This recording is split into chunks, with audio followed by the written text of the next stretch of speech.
நாம் சில காரியங்களை செய்து தேவனை பிரியப்படுத்தும் ஒரு மதம் அல்ல. நன்றாக தெரிந்து கொள்ள வேண்டும்.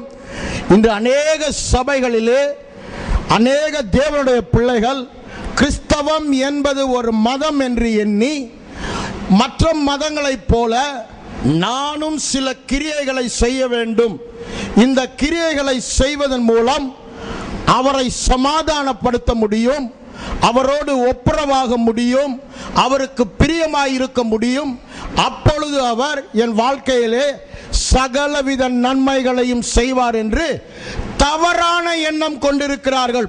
ஆண்டவர் சொன்னார், உங்கள் பாரம்பரியங்களினாலே தேவனுடைய வார்த்தையை அவமாக்குகிறீர்கள். அப்படின்னா என்ன? ஒன்றுமில்லாமல் போக பண்ணுகிறீர்கள், அதை வெறுமையாக்குகிறீர்கள் என்று சொல்லுகிறார். இந்த தேவனுடைய வார்த்தை எப்பொழுதும் ஜீவன் உள்ளதா இருக்கிறது. அது ஜீவனற்று போனதற்கு காரணம் இன்று சபையிலே தேவ பிள்ளைகள் மத்தியிலே அது ஜீவன் இல்லாத ஒரு வெறும் வார்த்தையாக, இன்னும் சொல்ல வேண்டுமானால் ஏட்டு சொரக்காய் என்று சொல்லுகிறாங்களே, அந்த ஏட்டு சொரக்காயாய் தேவ பிள்ளைகள் வாழ்க்கையில இருப்பதற்கு காரணம் என்ன? ஒரே ஒரு காரணம், தங்கள் பாரம்பரியத்தினால். என்ன பாரியம்? வீணான உலக பாரம்பரியத்தினால், உலக மதம் என்று எதை சொல்லுகிறதோ அதையே தங்களுக்கு மதமாக எடுத்துக்கொண்டு இந்த வேதத்தில் உள்ளவைகளை தள்ளிவிட்டு இதில் சிலவற்றை எடுத்து நாங்கள் கிறிஸ்தவம் மதம் என்று சொல்லுகிறார்கள். கிறிஸ்தவம் என்பது மதம் அல்ல, இயேசுவோடு நமக்கு ஏற்படுத்த ஐக்கியமாகும். ஆண்டவராகிய இயேசு கிறிஸ்து எதற்காக உலகத்திற்கு வந்தார்? எதற்காக வந்தார்? பாவிகளை ரட்சிக்க கிறிஸ்து உலகத்திற்கு வந்தார் என்கிறது மிகுந்த உண்மையான வார்த்தை என்று பவுல் சொல்லுகிறார். ஆகவே அவர் உலகத்திற்கு வந்த நோக்கமே தேவனை விட்டு தூரமாய் இருந்த ஜனங்களை. எபேசியர் 2ஆம் அதிகாரத்தில் வாசிக்கிறோம். எடுங்க வாசிங்க, 9ஆம் வசனத்திலிருந்து வாசிங்க. 9, 10, 11.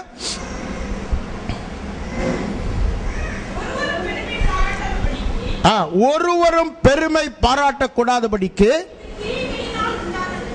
இந்த தேவன் நமக்கு சம்பாதித்த காரியங்கள், தேவனுக்கு பிரியமாய் வாழ்கிற காரியங்கள், தேவனிடத்தில் நன்மைகளை பெற்றுகிற காரியங்கள், அது கிரியைகளினால் உண்டானதல்ல. ஏனென்றால் நற்கிரியைகளை செய்வதற்கு நாம் கிறிஸ்துவுக்குள் சிருஷ்டிக்கப்பட்டிருக்கிறோம். அப்படின்னா என்னங்க? கிறிஸ்துவை போல நாம் வாழ்வதற்கு. கிறிஸ்து எப்படி வாழ்ந்தார்? அவர் நன்மை செய்கிறவராய், வியாதியில் அகப்பட்ட யாவரையும் குணமாக்குகிறவராய், எல்லாரையும் போஷிக்கிறவராய், எல்லாரையும் ஆதரிக்கிறவராய், ஒருவரையும் தள்ளாதவராக வாழ்ந்தார். அந்த நன்மையான வாழ்க்கை வாழும்படி என்ன இருக்கோம்? நம்ம புது சிருஷ்டிகளாய் சிருஷ்டிக்கப்பட்டிருக்கிறோம். வாசிங்க சிஸ்டர். அவைகளில் நாம் நடக்கும்படி முன்னதாக அவர் ஆயத்தம் பண்ணி இருக்கிறார். கிறிஸ்தவ வாழ்க்கையிலே நாம் எதையுமே செய்ய வேண்டியது இல்லை. அவை எல்லாவற்றையும் அவர் முன்னதாக ஆயத்தம் பண்ணி இருக்கிறார் என்று சொல்லுகிறார். இதுதான் எபேசியர் 1ஆம் அதிகாரம் 3, 4 வசனத்தை வாசிக்கும் பொழுது அங்க தெளிவாக சொல்லப்பட்டுள்ளதை பார்க்கிறோம். வாசிங்க.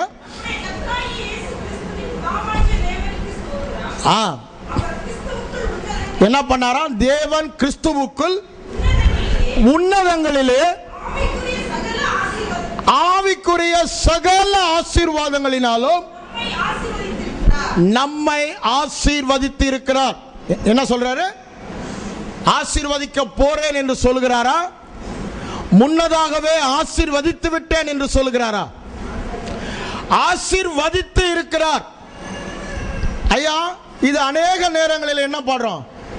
என்னை ஆசீர்வதியும், என்னை ஆசீர்வதியும். அப்படிதானே? என்னை ஆசீர்வதிக்க மாட்டாங்களா? பாஸ்டர் என் தலைமையில கை வச்சா ஆசீர்வாதம் எனக்கு வந்துராதா? இது கிறிஸ்தவ மதத்தில் காணப்படுகிற தவறான எண்ணங்கள். ஏற்கனவே அவன் நம்மை ஆசீர்வதித்து விட்டார். எந்த நாளிலே கிறிஸ்து சிலுவைக்கு சென்று தம்முடைய இரத்தத்தை சிந்தி நம்மை பாவங்களற கழுவி நம்முடைய எல்லா குற்றங்களையும் நீக்கி நீதிமானாக்கி என்ன பண்ணாராம், கிறிஸ்துவுக்குள் நம்மை வைத்து விட்டாரோ அந்த நாளிலே கிறிஸ்துவுக்குள் சகல ஆசீர்வாதங்களும் நமக்கு கொடுக்கப்பட்டது என்று வேதம் சொல்லுகிறது. ஆகவே தான் சொல்றார், சகலவித ஆசீர்வாதத்தினாலும் ஆசீர்வதித்து விட்டார். நீங்க கேட்கலாம், ஆசீர்வதித்து விட்டார் என்றால் அன்னைக்கு கிதியோன் கேட்ட மாதிரி அவர் அற்புதத்தின் தேவன் என்றால் அற்புதங்கள் எங்கே, எங்கள் பிதாக்கள் சொன்ன அதிசயங்கள் எங்கே, எங்கே ஆசீர்வாதம் என் வாழ்க்கையிலே காணப்படுகிறது என்று கிறிஸ்தவத்திலே ஒரு காரியத்தை தெளிவாய் புரிந்து கொள்ள வேண்டும். என்ன? வேதம் சொல்லுகிற காரியங்கள் ஆவிக்குரிய மண்டலத்திலே மிகுந்த உண்மையா இருக்கிறது.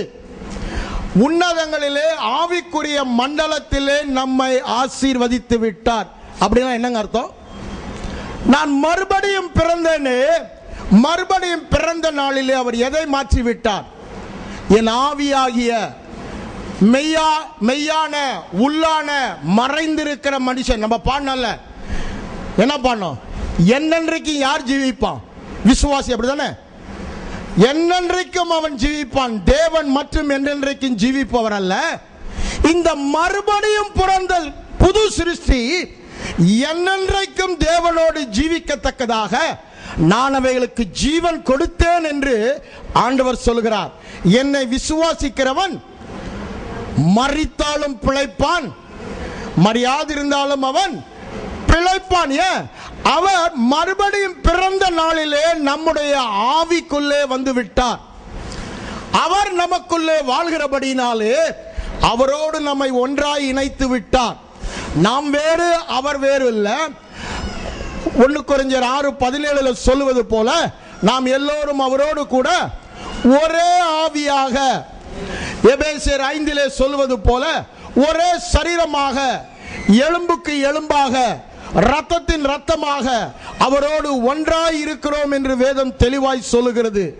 இந்த மாபெரும் சத்தியத்தினாலே எவைகளெல்லாம் கிறிஸ்துவுக்கு சொந்தமோ, என்னென்ன ஆசீர்வாதம் எல்லாம் கிறிஸ்துவின் மேல் இருந்ததோ அந்த ஆசீர்வாதம் எல்லாம் எங்க வந்துருச்சு? நம்முடைய புது சிருஷ்டியாகிய நம்முடைய ஆவிக்குள்ளாக, நம்முடைய புதிய மனிதனுக்குள்ளாக, மெய்யான இருதயமாகிய மனிதனுக்குள் வந்துவிட்டது என்று வேதவசனம் சொல்லுகிறது. ஆனா இது அங்க இருந்து எனக்கு என்ன பிரயோஜனம் என்று நீங்க கேட்கலாம். எனக்கு வேண்டிய எல்லாவற்றையுமே அவர் எனக்கு தந்து விட்டார்.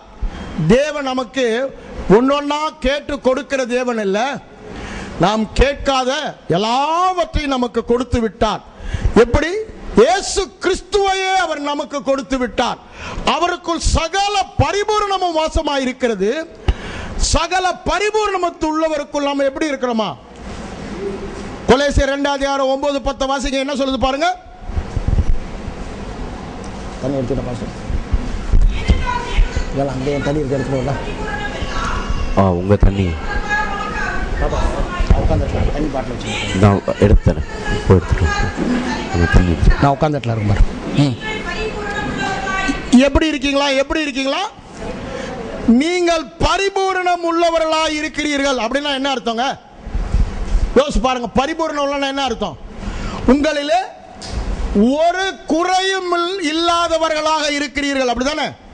Nothing missing, nothing lacking. ஷாலோம். அப்படிதானே? சமாதானம் என்று சொல்லும் பொழுது ஷாலோம் என்ற மூல பதத்திலே ஒன்றும் குறைவுபடுவதில்லை. அப்படிதானே என்ற காரியம். அந்த மாதிரி கிறிஸ்துவுக்குள் நாம் இருக்கிறபடியால் கிறிஸ்துவுக்குள் நாம் பரிபூர்ணம் உள்ளவர்களாய் இருக்கிறோம். கிறிஸ்துவுக்குள் பரிபூர்ணம் உள்ளவர்களாய் இருக்கிறோம் என்றால் கிறிஸ்துவுக்குரியதெல்லாம் நமக்குள் இருக்கிறபடியால் சகல ஆசீர்வாதத்தினாலும் நாம் மறுபடியும் பிறந்த புது சிருஷ்டிக்குள்ளே எல்லாமே அடங்கி இருக்கிறது. அவர் நமக்கு எல்லாவற்றையும் கிறிஸ்துவின் மூலமாக தந்து விட்டார். It's a total package when Christ came into us.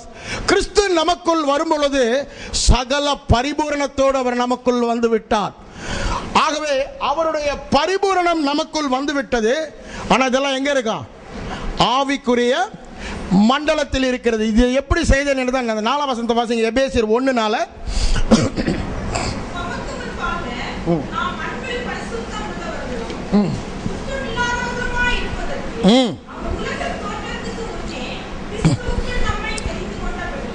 என்ன எப்படி தெரிந்து கொண்டாரா? குற்றமற்றவர்களாய் பரிசுத்தம் உள்ளவர்களாய். அப்படின்னா என்னங்க? 2 வார்த்தை சொல்றாரு, அப்படிதானே? குற்றம் இல்லாதவர்கள், பரிசுத்தம் உள்ளவர்கள், அப்படிதானே? நம்ம சாதாரணமா நினைக்கிறோம் குற்றம் இல்லை என்றால் பரிசுத்தவான், அப்படிதானே? யார் பரிசுத்தவான்? சாதாரணமா பாரம்பரியமா சபையில் சொல்லப்பட்டது பாவமே செய்யாதவன் பரிசுத்தவான், அப்படிதானே? அது வேதத்தின்படி சரியா? அது பாரம்பரியம், உலகத்தின் பாரம்பரியம். வேதம் சொல்லுகிறது நம்மை முதலாவது குற்றமற்றவர்களாய் மாற்றினார்.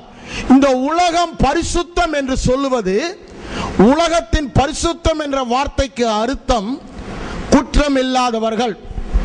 ஆனால் வேத வசனத்தின்படி பரிசுத்தம் என்று சொல்லுற ஹாகியோஸ் என்ற பதம் முற்றிலும் வித்தியாசமானது. ஆகவேதான் நம்மை பரிசுத்தமாக்க தேவன் முதலாவது என்ன பண்ணாராம்? நம்மை குற்றம் இல்லாதவர்களாய் மாற்றினார். ஆண்டவராகிய இயேசு கிறிஸ்துவின் ரத்தம் என்ன பண்ணிச்சான்? சகல பாவங்களை நீக்கி நம்மை சுத்திகரித்தது. அதுதான் நம்ம எபேசியர் 2ஆம் அதிகாரத்தில் வாசித்துக் கொண்டிருந்தோம். அதை தொடர்ந்து வாசிங்க. 10ஆம் வசனம், 11ஆம் வசனம்.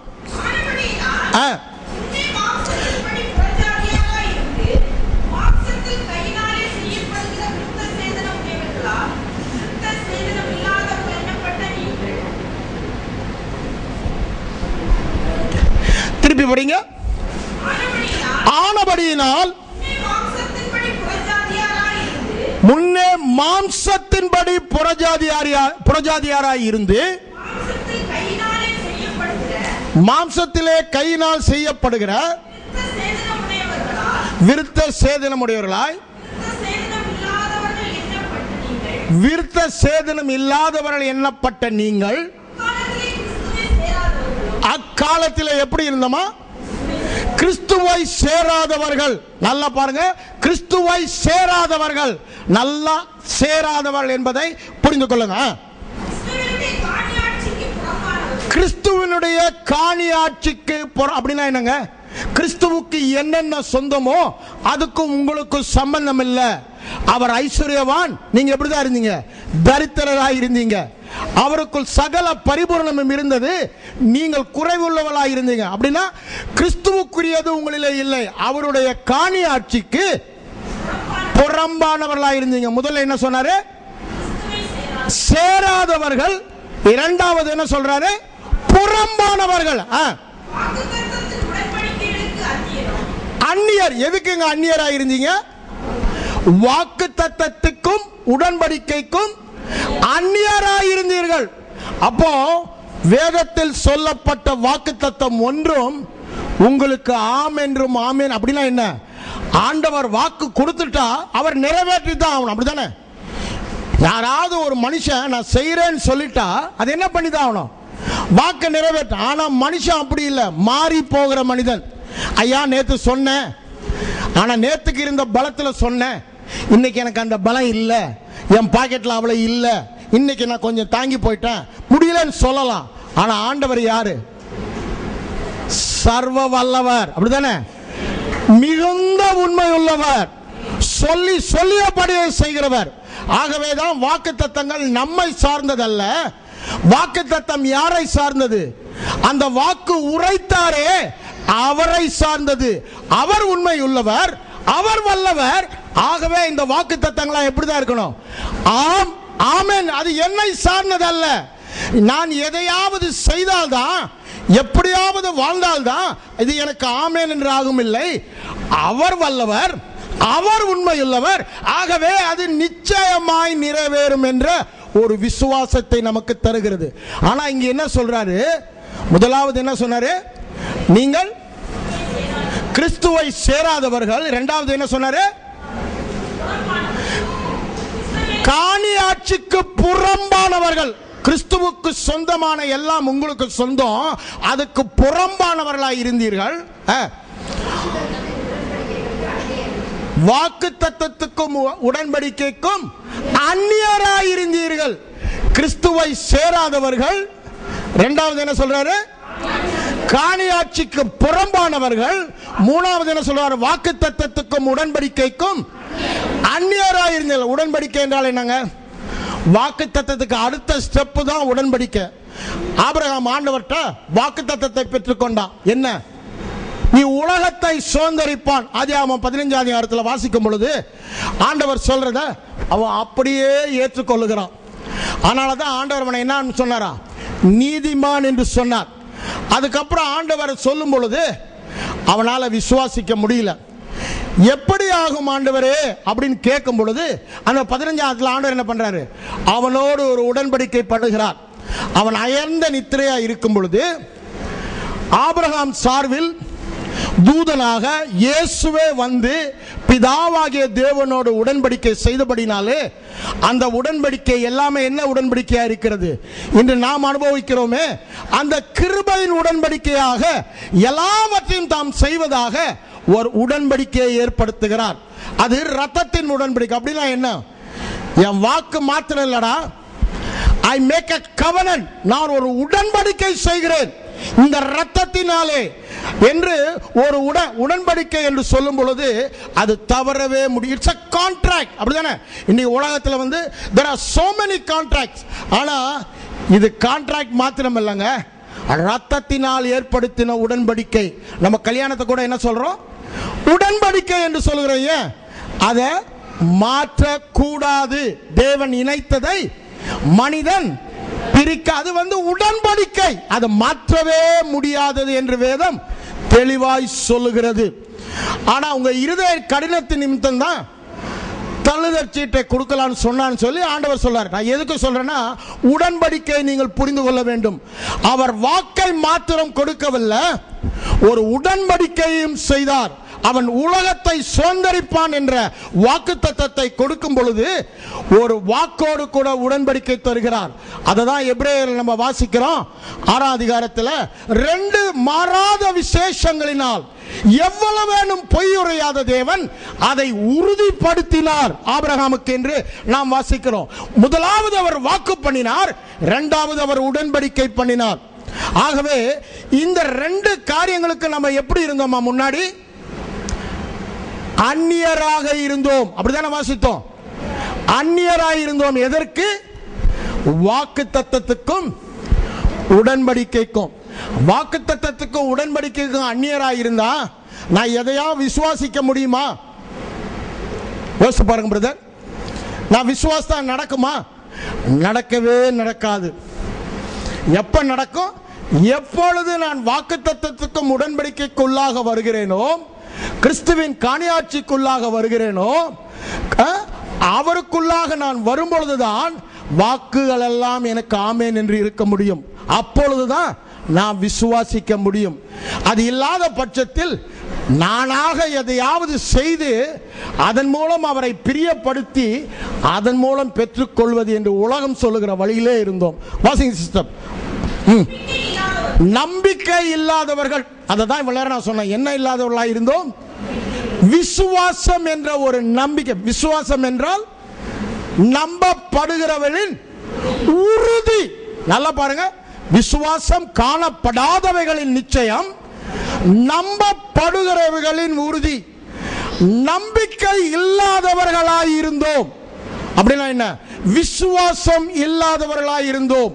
அப்பொழுது கிரியையை சார்ந்து கொண்டவர்களாய் நானாக சில காரியங்களை நல்லவனாக குற்றம் இல்லாதவனாக வாழ்ந்து காரியங்களை செய்து அவரை பிரியப்படுத்தி சமாதானப்படுத்தி அவரோடு ஒப்புரவாகி அவரிடமிருந்து காரியங்களை பெற்றுக்கொள்ள வேண்டும் என்ற ஒரு அவல நிலையில் நாம் வாழ்ந்து கொண்டிருந்தோம்.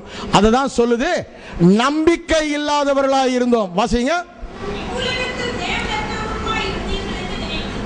எப்படியா இருந்தீங்களா? நல்லா புரிந்து கொள்ளுங்க. இது ஏன் நான் சொல்ல வரேன்னா, பழைய வாழ்க்கைக்கும் புதிய வாழ்க்கைக்கும் மகா பெரிய வித்தியாசம். நாம் சாதாரண மனிதர்கள் அல்லவே அல்ல, நாம் தேவர்கள் என்று வேதவசனம் சொல்லுகிறது. தேவர்கள் என்றால் கிறிஸ்துக்கள், கிறிஸ்துவாய் வாழ வேண்டியவர்கள். ஆகவே தான் சொல்றாரு, தேவன் அற்றவர்களாய் வாழ்ந்தோம், விசுவாசம் இல்லாதவர்களாய் கிரியை சேர்ந்து கொண்டு வாழ்ந்தோம். ஆண்டவர் புதிய உடன்படிக்கையில் சொல்லுகிறாரே, என்ன சொல்லுகிறாரு? நான் அவர்கள் தேவனாய் இருப்பேன், அவர்கள் என் ஜனமாய் இருப்பார்கள். அப்படின்னா என்ன? தேவன் இல்லாத ஜனமாக முன்னால் இருந்தோம். இந்த புதிய உடன்படிக்கையின் இரத்தத்தினாலே தேவனுடைய ஜனமானோம், அவர் நம் தேவனானார் என்று சொல்லுகிறார். தேவனானார்னா என்னங்க அர்த்தம்? எனக்கு என்னென்ன தேவையோ எல்லாவற்றையும் பார்த்து கொள்ளுபவர் அவர். அப்படிதானே? எதை குறித்தும் நான் கவலைப்பட தேவையில்லை, எதை குறித்தும் நான் கலங்க தேவையில்லை, எதை குறித்தும் நான் பயப்பட தேவையில்லை. எல்லாவற்றையும் என்னை பார்த்து கொள்ள நான் இருக்கிறவராகவே நான் இருக்கிறேன். உனக்கு என்னென்ன தேவையோ I am that I am, அதுவாக நான் இருக்கிறேன் என்று சொல்லுகிறார். அதுதான் நான் அவர்கள் தேவனாய் இருப்பேன். ஆணித்தரமா சொல்றாரு. நீங்க இல்லையா? அவர் வைராக்கியத்தோடு சொல்லுகிறார், நான் அவர்கள் தேவனாய் இருப்பேன், அவர்கள் ஒருபோதும் குறைவுபடுவதில்லை, ஒருவனும் அவனை என் கரத்தில் இருந்து பிரிப்பதில்லை, ஏனென்றால் பிதா பெரியவராயிருக்கிறார், எந்த சூழ்நிலையிலும் அவர்கள் தவறவே முடியாது என்று சொல்லுகிறார். இதற்கு காரணம் என்ன? அவர் நம் தேவனாய் இருக்கிறார். ஆனா முன்னாடி நாம எப்படி இருந்தோமா? தேவன் அற்றவர்களாக இருந்தோம். நல்லா புரிஞ்சு கொள்ளுங்க. முன்பு இருந்த தேவனற்ற நிலைமையில் இல்ல, நாம் இருக்கிற பாக்கியமான நிலைமை என்ன?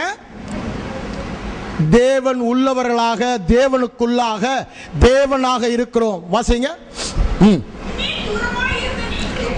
முன்னே தூரமாயிருந்த நீங்கள் இப்பொழுது கிறிஸ்து இயேசுவுக்குள் என்ன போட்டிருக்காரு பாருங்க. முன்னே தூரமாயிருந்த நீங்கள், வாசிங்க, இப்பொழுது கிறிஸ்து இயேசுவுக்குள், ரத்தத்தினாலே, இயேசு கிறிஸ்துவின் ரத்தத்தினாலே சமீபமானீர்கள். அப்படின்னா என்னங்க? அவரோடு ஒன்றாகி விட்டோம். வாசிங்க. எப்படி வாரு சமீபமானோம்? கிறிஸ்துவே நம்முடைய சமாதானக்காரர். அப்படிதானே? பிதாவுக்கும் நமக்கும் இடையே இருந்த பகையை நீக்க அவரே சமாதானக்காரனானார். அதை தான் வேதத்தில் வாசிக்கிறோம். வேதம் என்ன சொல்லுது? நம்ம ஏசாயா 53 அதிகாரத்தில் வாசிக்கும் பொழுது, நமக்கு சமாதானத்தை உண்டு பண்ணும் ஆக்கினை அவர் மேல் வந்தது. அப்படிதானே? நமக்கு சமாதானத்தை உண்டு பண்ணும் காரியம் இயேசுவின் மேல் வந்தது. எப்போ? சிலுவைக்கு அவர் சென்ற பொழுது, நம்முடைய பாவங்களை எல்லாம் அவர் சுமந்த பொழுது தண்டனையை ஏற்றுக்கொண்டாரே, அதை தான் இங்கு ஆக்கினை என்று சொல்லுகிறது. பிதாவோடு நாம் ஒப்புரவாகும்படி பாவம் நமக்கு தடையாய் இருந்தபடினாலே அந்த பாவத்தை நீக்கி போட, பாவத்தின் சம்பளமாகிய மரணம், பிதாவாகிய தேவன் அவர் நீதி உள்ள தேவன். சாதாரணமாக நம்முடைய பாவத்தை நான் உன்னை மன்னித்து விட்டேன் என்று மனிதன் சொல்லுவது போல அவர் மன்னிக்கவே இல்லை. அவர் மன்னிக்க தயை பெருத்தவர். ஆனால் அவர் நீதி உள்ள தேவனாய் இருக்கிறபடினாலே பாவத்தை காணாதவர் போல் இருப்பவர் அல்ல, பாவத்தின் சம்பளம் மரணத்தை, தண்டனையை செலுத்துபவர். அவர் நம்மேல் வைத்த அன்பினாலே, மிகுந்த அன்பினாலே, சொல்ல முடியாத, விவரிக்க முடியாத, புரிந்து கொள்ள முடியாத, அளவிடப்பட முடியாத அன்பினால என்ன பண்ணாரு? தம்முடைய ஒரே பேரான குமாரனையே பாவ மாம்ச சாயலாக்கி பாவத்தை ஆக்கணைக்குள்ளாக தீர்த்தார் என்று ரோமர் 8 அதிகாரம் 3 வசனத்திலே நாம் வாசிக்கிறோம். அதை தான் இங்க என்ன சொல்றாரு? வாசிங்க சிஸ்டர். இப்போ பேசல, அவரே நம்முடைய சமாதான காரணராகி இரு திறத்தாரையும் ஒன்றாக்கி பகையாக நின்ற பிரிவினையாகிய அடிச்சுவரை தகர்த்து என்ன பண்ணாராம்? சட்டதிட்டங்களாகிய நியாய பிரமாணத்தை தம்முடைய மாம்சத்திலே ஒழித்து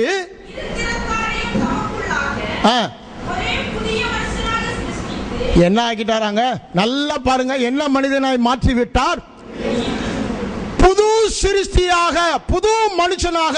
2 கொரிந்தியர் 5:10 வாசிக்கிறோமே, ஒருவன் கிறிஸ்துவுக்குள் இருந்தான், பழையவைகள் எல்லாம் ஒழிந்து போயின, எல்லாம் புதிதாயின. அவன் எப்படி இருக்கிறான்? புது சிருஷ்டியா இருக்கிறான் என்று வாசிக்கிறோமே. அதை தான் இங்கேயும் சொல்றாரு, புது மனிதனாய் இருக்கிறோம். இதெல்லாம் எங்க நடந்த காரியங்கள்? நம்முடைய ஆவியிலே, உள்ளான மனிதனிலே, மெய்யான மனிதனிலே நித்தியமாக காணப்பட போகிறோமே. ஒருவேளை இந்த உலகத்தில் நாம் மரித்தாலும், இந்த சரீரம் மண்ணுக்கு மண்ணாய் போனாலும், நம்முடைய ஆவி இந்த கூட விட்டு அவரோடு கூட நித்தியமாய் இருக்க போகிறது. அந்த ஆவி மனிதனாகவே சொல்லுகிறார். நாம் எப்பொழுதுமே கான்சியஸா இருக்க வேண்டியது, நான் ஆவியா இருக்கிறேன். அப்படிதானே? நான் சரீரம் அல்ல. இந்த சரீரம் என்னுடைய மெய்யான மனிதனாகிய ஆவி தங்குகிற ஒரு கூடாக இருக்கிறது. மெய்யான மனிதன் ஆவியா இருக்கிறபடினாலே அந்த ஆவியிலே, ஆவியாகிய மனிதனிலே சகலவித மாற்றத்தையும் சகலவித ஆசீர்வாதத்தையும் ஆசீர்வதித்தார் என்று வேதவசனம் சொல்லுகிறது. நம் எபேசியர் 1 அதிகாரம் 4 வசனத்தில் வாசித்தோம். முதலாவது நம்ம என்ன ஆக்கினாரா? குற்றமற்றவராய் மாற்றினார். அதாவது மாசு இல்லாதவர்களாக மாற்றினார். குற்றமற்றவர்களாய் மாற்றுவதற்கு தான் இப்ப நம்ம வாசித்தோம். எதனால பண்ணாரா? அவருடைய இயேசு கிறிஸ்துவின் இரத்தத்தினாலே எவ்வாறு நம்மை குற்றமற்றவனாய் மாற்றினார்? நம்ம 1 யோவான் 1 அதிகாரத்தில் வாசிக்கிறோம். என்ன வாசிக்கிறோம்? இயேசு கிறிஸ்துவின் இரத்தம் சகல பாவங்களை நீக்கி நம்மை சுத்திகரிக்கிறது. 7 வசனம் வாசித்தீங்கன்னா அதுல ரொம்ப தெளிவாய் சொல்லப்பட்டிருக்காங்க. நாமும் ஒளியில் நடந்தால் ஒருவரோடு ஒருவர் ஐக்கியப்பட்டிருப்போம். அவருடைய குமாரனாகிய இயேசு கிறிஸ்துவின் இரத்தம் சகல பாவங்களையும் நீக்கி நம்மை சுத்திகரிக்கும். அப்படின்னா என்ன அர்த்தங்க? சகல பாவங்கள் என்ன அர்த்தங்க? சகல பாவங்கள், உங்கள் வாழ்நாள் பாவங்கள், உலகத்தில் பிறந்த ஒவ்வொரு மனிதனுடைய, பிறக்க போகிற ஏற்கனவே பிறந்த எல்லாருடைய வாழ்நாள் பாவங்கள் எதனால நீக்கி சுத்திகரிக்கப்படுகிறது? இயேசு கிறிஸ்துவின் இரத்தத்தினாலே. உங்களுடைய எந்தவித கிரியை அல்ல, எந்த மனுஷனுடைய கிரியை அல்ல, இயேசு கிறிஸ்துவின் இரத்தம் ஒன்றே அதை சம்பாதித்தது. இயேசு கிறிஸ்துவின் இரத்தத்தை குறித்த தெளிவான வெளிப்பாடு நமக்கு அவசியம். அதை தான் எபேசியர் 1:7 என்ன சொல்றார்? வாசிங்க. அவருடைய கிருபையின் ஐஸ்வரியத்தின்படியே. யார் இவருடைய? யாரு? கிறிஸ்துவனுடைய இரத்தத்தினாலே பாவம் மன்னிப்பாகிய மீட்பு யாருக்குள்ளங்க? கிறிஸ்துவுக்குள் நமக்கு உண்டாயிருக்கிறது. அப்படின்னா என்னங்க? பாவம் இனி மன்னிக்கப்பட போகிறதா? ஏற்கனவே பாவம் மன்னிக்கப்பட்டவர்களா? நான் அறிக்கை செய்தபடினால் அவர் மன்னிக்கிறாரா? இல்ல அவருடைய ஐஸ்வரியத்தின்படி இயேசு கிறிஸ்துவின் ரத்தம் சிந்தப்பட்டது அதனால மன்னிக்கிறாரா? எதனால மன்னிக்கிறாரு? இயேசு கிறிஸ்துவின் ரத்தம் சிந்தப்பட்டது அவருடைய கிருபையின் ஐஸ்வர்யம். தகுதி இல்லாத என் மேல் பாராட்டுகிற தயவின் ஐஸ்வர்யம். அவருடைய ஒரே பேரான குமாரனை பாவம் மாம்ச சாயலாக்கி அவருடைய சரீரத்திலே பாவத்தை ஆக்கினைக்குள்ளாக தீர்த்தார் என்று வாசிக்கிறோமே. அந்த கிருபையின் ஐஸ்வர்யத்தின்படி என்ன பண்ணாரா? பாவம் மன்னிப்பாகிய மீட்பு நமக்கு உண்டாயிருக்கிறது என்றால் ஏற்கனவே உண்டாகிவிட்டது. இனி உங்கள் பாவங்கள் மன்னிக்கப்பட போவதில்லை. ஏற்கனவே நீங்க யாரு? பரிபூர்ணமாக நித்தியமாக மாற்றக்கூடாத அளவுக்கு மன்னிக்கப்பட்டவர்கள். It cannot be revoked. Irrevocably you have been forgiven என்று வேதவசனம் சொல்லுகிறது. மாற்றக்கூடாத அளவுக்கு அவருடைய கிருபையின் ஐஸ்வரியத்தின்படி அவருடைய இரத்தத்தினாலே பாவ மன்னிப்பாகிய விடுதலை, மீட்பு என்றால் விடுதலை நமக்கு உண்டாயிருக்கிறது என்று வேதம் சொல்லுகிறது. அந்த பாவ மன்னிப்பாகிய மீட்பு இயேசு கிறிஸ்துவின் ரத்தம் சிந்தப்பட்டபடியினாலே நம்ம எப்படி மாற்றிடுச்சான்? மாசு இல்லாதவர்களாக, குற்றம் இல்லாதவர்களாக மாற்றிவிட்டது. இதுதான் உலகத்தில் என்ன சொல்றாங்க? பரிசுத்தம்ன்றாங்க. இந்த குற்றம் இல்லாத தன்மை, பிளேம்லெஸ்னஸ் எப்பொழுது நாம் பெற்றுவிட்டோம்? இயேசு கிறிஸ்துவின் ரத்தம் பரிகாரமாக செலுத்தப்பட்டது. அந்த நாளிலே நாம் என்ன பெற்றுவிட்டோம்? குற்றமில்லாத தன்மையை பெற்றுவிட்டோம். அதனாலதான் எபேசியர் 5:27 வாசிங்க. கரை திரை முதலானவைகள் ஒன்றும் இல்லாமல், நல்லா பாருங்க, கரை திரை பழுது எதுவும் ஒன்றும் இல்லாமல் பரிசுத்தமும் பிழையற்றதுமான மகிமையுள்ள சபையாக, யாரங்க? நம்ம ஒவ்வொருவரும் சபை யாரு? நம்ம எல்லாரும் சேர்ந்துதான் சபை. நம்ம ஒவ்வொருவரையும் அவருக்கு முன்பாக நிறுத்திக் கொள்வதற்கு தம்மை தாமே, யாரு? கிறிஸ்து தம்மை தாமே மரண பரியந்தம் தம்மை தாழ்த்தி அதற்கு ஒப்பு கொடுத்தார். எதற்கு? நாம் மாசற்றவர்களாய், குற்றமற்றவர்களாய், பழுதற்றவர்களாய் பிதாவின் பார்வையில் காணப்படும்படி அவ்வாறு ஒப்பு கொடுத்தார் என்று வேதவசனம் சொல்லுகிறது. ஆகவே நம்மை மாசற்றவர்களாய் முதலாவது அவர் மாற்றினார். மாசற்றவர்களாய் மாற்றினபடினாலே நம்ம எப்படி மாற்றி விட்டாராம்? 2 கொரிந்தியர் 5:21 வாசிக்கிறோம். வாசிங்க. அவருக்குள் தேவன் நீதியாகும்படி பாவம் அறியாத இயேசுவை இயேசு நமக்காக பாவமாக்கினார். அவர் பாவமானபடியினாலே பாவத்தின் சம்பளமாகிய தண்டனையை தம்முடைய மாம்ச சரீரத்திலே அவர் ஏற்றுக்கொண்டபடியினாலே நம்மை எவ்வாறு மாற்றி விட்டாரா? நம்மை குற்றமில்லாதவர்களாக இரத்தத்தினாலே கழுவி மாற்றி நீதிமானாக்கி விட்டார். இப்ப நம்ம எப்படிதான் இருக்கோம்? நீதிமான்களாய் இருக்கிறோம். நன்றாக புரிந்து கொள்ள வேண்டும். குற்றமற்றவர்களாய் மாற்றினபடியினாலே, மாசில்லாதவர்களாய், பழுதில்லாதவர்களாய் இயேசு கிறிஸ்துவின் ரத்தம் சகல பாவங்களையும் நீக்கி நம்மை சுத்திகரித்தபடியினாலே இப்பொழுது நாம் நீதிமான்களாய் இருக்கிறோம். ஆகவே நீதிமான்களாய் இருக்கிறபடினாலே பிதாவானவர் நம்ம என்ன ஆக்கினாரா? பரிசுத்தமாக்கினார். பரிசுத்தம் என்றால் நான் ஏற்கனவே சொன்னேன், வேதம் சொல்லுகிற வார்த்தை ஏதோ ஒரு இடத்திலிருந்து பிரித்து எடுத்து வேறொரு இடத்திற்கு மாற்றுவது, அப்படிதானே? டிரான்ஸ்ஃபர் பண்ணுவது, அப்படிதானே? நாம் ஏற்கனவே எங்க இருந்தோமா? நம்ம எபேசியர்ல வாசித்தோமே, எப்படி இருந்தோமா? அந்நியராயிருந்தோம், தூரமாயிருந்தோம், தேவன் அற்றவர்களாயிருந்தோம், நம்பிக்கை இல்லாதவர்களாக இருந்தோமே. அந்த இடத்திலிருந்து இப்ப எங்க மாற்றிட்டாரா? தேவன் உள்ளவர்களாக, நம்பிக்கை உள்ளவர்களாக, வாக்கு தத்தத்துக்கும் உடன்படிக்கைக்கும் காணியாட்சிக்கு என்ன சொந்தக்காரராக, அப்படிதானே? அப்படியே உல்டாவா நம்மை மாற்றி விடுகிறாரே, அதன் பேரு தான் பரிசுத்தம். இததான் 1 கொரிந்தியர் 1:30 வாசிங்க.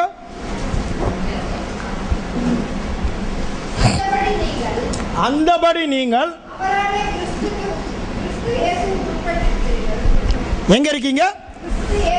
தேவனாலே கிறிஸ்து இயேசுவுக்குட்பட்டிருக்கிறீர்கள், அப்படிதானே? என்று எழுதியிருக்கிறபடி மேன்மை பாராட்டுகிறவன் கர்த்தரை குறித்து மேன்மை பாராட்டத்தக்கதாக அவரே தேவனால் நமக்கு ஞானமும் நீதியும் பரிசுத்தமும் மீட்புமானார். இப்ப என்ன சொல்றார் பாருங்க. தேவனாலே நாம் எங்கே வைக்கப்பட்டிருக்கிறோமா? தேவனாலே நாம் எங்க வைக்கப்பட்டிருக்கிறோம்? கிறிஸ்து இயேசுவுக்குட்பட்டிருக்கிறோம். நாம் பரிசுத்தமாய் இருக்கிறோம் என்றால் என்ன அர்த்தம்? நான் கிறிஸ்துவுக்குள் இருக்கிறேன். பிழை இல்லாதது, மாசு இல்லாதது, குற்றம் இல்லாதது, இந்த கிறிஸ்துவுக்குள் நான் இருக்கிறபடியால் ஒரு கனியாக வெளியே வருகிறது. நான் கிறிஸ்துவுக்குள் வாழ்கிறபடியினாலே ஒரு கனியாக, குற்றமில்லாத, மாசில்லாத, பழுதில்லாத ஒரு கனியுள்ள நற்கிரியைகள் வெளிப்படுகிற வாழ்க்கை காணப்படுகிறது என்று வேதம் சொல்கிறது. இது என் முயற்சியினால் வருவதல்ல. நான் எங்கு வாழ்கிறேனோ என்னுடைய அடையாளம் என்ன? நான் கிறிஸ்துவுக்குள் இருக்கிறேன். அந்த இடத்தை சார்ந்ததாய் இருக்கிறது. பரிசுத்தம் என்பது set apart and placed in Christ. கிறிஸ்துவுக்குள் நாம் பிரித்து எடுக்கப்பட்டு, உலக முன்பாக நாம் எங்கு இருந்தோம்? ஆதாமுக்குள் பிறந்தபடியால் பாவத்துக்குள் இருந்தோம். இப்பொழுது அந்த இடத்திலிருந்து நம்மை பிரித்து எடுத்து எங்க வச்சிட்டாரு? இயேசு கிறிஸ்துவின் ரத்தத்தினால, அவர் ஆக்கினைக்குள்ளாக சரீரம் தீர்க்கப்பட்டபடியினால நீதிக்குள்ளாக, ஆதாமுக்குள் இருந்த நம்மை கிறிஸ்துவுக்குள் மாற்றினார். பாவத்துக்குள்ளாக இருந்த நம்மை கிறிஸ்துவின் நீதிக்குள்ளாக மாற்றினார். அடுத்தது என்ன பண்ணாரு? பழைய உடன்படிக்கைக்குள் இருந்த நம்மை புதிய உடன்படிக்கைக்கு மாற்றி மாம்ச சரீரமாய் இருந்த மனிதனின் ஆவியை உயிர்ப்பித்து ஆவிக்குரியவனாய் நம்மை மாற்றிவிட்டார். இந்த ஆவிக்குரியவன் தான் புது சிருஷ்டி. நாம் எப்பொழுதுமே சொல்ல வேண்டியது, I am a new creation. நான் ஒரு புது சிருஷ்டி, நான் ஒரு புது சிருஷ்டி, நான் ஒரு புது சிருஷ்டி. ஆகவே நான் கிறிஸ்துவுக்குள் இருக்கிறேன். நான் கிறிஸ்துவுக்குள் இருக்கிறபடியால் தேவன் நீதியாய் இருக்கிறேன். நான் தேவன் நீதியாய் இருக்கிறபடியால் பழைய பிரமாணம் எனக்கு சம்பந்தம் இல்லையே. கிறிஸ்துவே எனக்குள் வந்து விட்டார். கிறிஸ்துவே எனக்குள் வந்த பிறகு 10 கட்டளை தேவையா? அதனால தான் அவர் என்ன சொன்னார்? நம்ம வாசித்த பகுதியில், நமக்கு விரோதமாக இருந்த சட்டதிட்டங்களை தம்முடைய சரீரத்தினாலே ஒழித்தார் என்று வேத வசனம் சொல்லுகிறது. ஏன்? அவரே நமக்குள்ள வந்து விட்டார். இனி யாரும் அதை போதிக்க வேண்டியதில்லை. அவரே நமக்குள் இருந்து, அவர் நமக்குள் வந்ததே எதற்காக? உதவி செய்வா, வாழ்வதற்காக வந்தேன் என்று சொல்கிறார். கிறிஸ்தவ வாழ்க்கை என்பது ஏதோ கிறிஸ்துவை உள்ளே வைத்து அவரை நோக்கி பார்த்து உதவி செய்யுங்க அப்படின்னு அவர் உதவுகிறத ஆலோசனை கேட்டு வாழ்கிற வாழ்க்கை அல்ல. அவரை முழுவதுமாக நம்மிலே வாழ அனுமதிப்பதுதான் கிறிஸ்தவ வாழ்க்கை. கிறிஸ்து நமக்குள் வந்ததே சகல பரிபூரணத்தோடு வாழ்வதற்காக வந்திருக்கிறார். அவர் ஒரு சைலண்ட் ஸ்பெக்டேட்டரா வரல. அப்படின்னா மௌனமா நம்ம செய்யற காரியங்களை பார்த்து கொண்டிருக்கிற ஒரு தெய்வமாக வரவில்லை. அவர் நமக்குள் வாழ வந்த தெய்வம். அவர் நமக்குள் வாழ்வதற்காகவே வந்தார். அதான் சொல்றாரு, இயேசு என்னில் ஜீவிக்கிறார் என்று நம்ம பாடுகிறோம். அது மெய்யாக நம்முடைய வாழ்க்கையில மாற வேண்டும். நம்முடைய மனம் மறுரூபமாக வேண்டும். ஏசாயா 55 அதிகாரம் 8, 9 நம்ம வாசிக்கும் பொழுது அங்க என்ன சொல்கிறார்? வாசிங்க.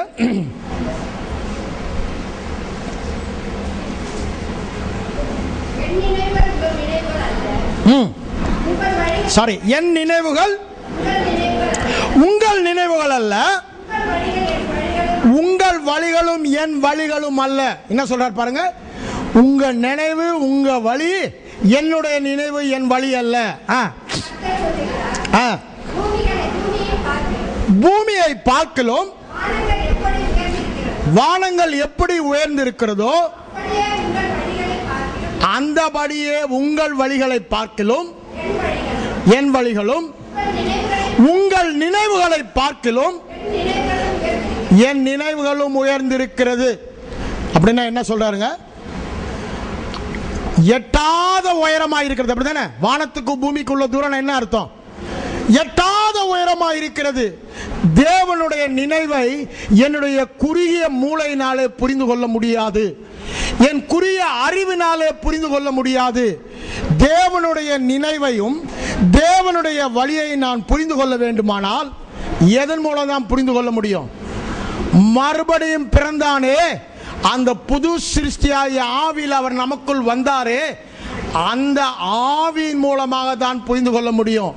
அதை தான் நாம் வேதத்தில் வாசிக்கும் பொழுது, மாம்சீக மனிதன் கொரிந்தியரில் எழுதினார்ல, இதை அறியான் யாரு? ஆவிக்குரியவன் சகலவத்தை அறிவான். ஏன்? நாம் தேவனிடத்திலிருந்து வந்து பெற்ற ஆவியை பெற்றிருக்கிறோம் என்று சொல்லுகிறார். தேவனுடைய வழியையும் நினைவையும் நம்முடைய மூளை அறிவினாலே பெற்றுக்கொள்ளவே முடியாது. ஆவியானவர் நமக்குள் நம் ஆவியிலே கொடுக்கப்பட்டாரே, அதன் மூலமாக வெளிப்பாடாக நாம் பெற்றுக்கொள்ளுகிறோம். ஆனால் நம்முடைய குறுகிய மூளை என்ன சொல்லும்? தேவனுடைய காரியங்கள் அவனுக்கு மூளை அறிவுக்கு எப்படி தோன்றுமா? அந்த வசனத்தை எடுங்க, 2ஆம் அதிகாரம் கொரிந்தியர்ல 10 வசனத்துக்கு மேல எடுத்து வாசிங்க. 1 கொரிந்தியர் 2ஆம் அதிகாரம்